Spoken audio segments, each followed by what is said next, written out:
You don't want to get bunched in with the stigma of having a bad disconnection frequency. It's almost like being the bad kid, but everybody knows it.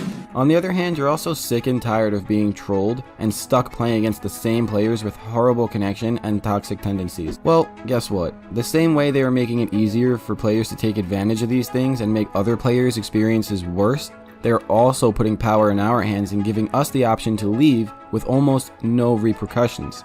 In fact, it's almost beneficial. In past Storm games, you would be able to choose who you want to play against and see their connection, as well as how many games they have played in total and how many they have won.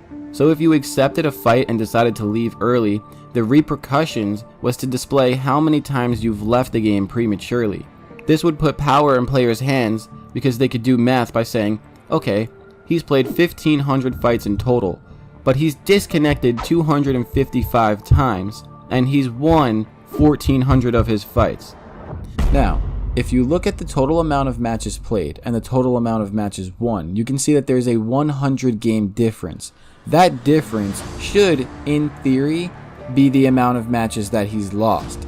Now, because he has a disconnection frequency keeping count of how many times that he leaves games prematurely, we can see that he's actually lost far more than that.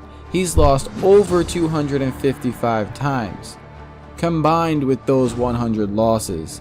So you can combine that to see that he's actually lost over 400 games.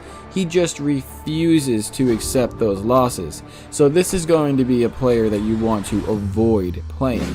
Compared to another player who might say, okay, this person has played 2,700 matches, but he's only disconnected 72 times.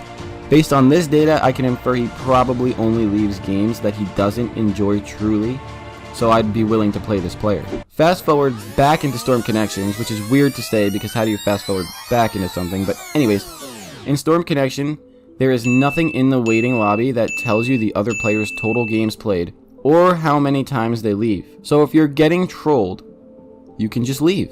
It's indistinguishable from someone who quits out every single game that they lose anyway. In Storm Connections, they tried to make everything more fair and user-friendly. Is it stupid? Absolutely. But does it return some of the power back into the hands of the player who's being abused by the toxic side of this fanbase? It can, and that's up to you. But I know for sure that I won't be accepting people who troll. I'll use that new feature to my advantage to show people who are using their time on this game in an immature way and trying to gain some kind of power complex from beating people and trolling that it's 100% going to backfire and just be a waste of their time. That's not me saying to go quit out on everyone who you don't like playing against, but people who are truly toxic to this community deserve to have just as much of their time wasted as you've had yours. I give most people 3 chances. You troll me and I leave. I'll play you again. You troll me and I leave. I'll play you again. If you troll me again, I'm blocking you so I don't have to play you again.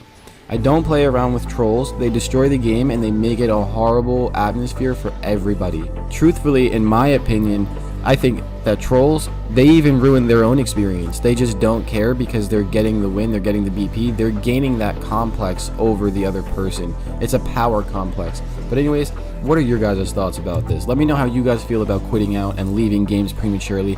Let me know how it's changed for you from past Storm games to this one, and I'll catch you guys. Peace out.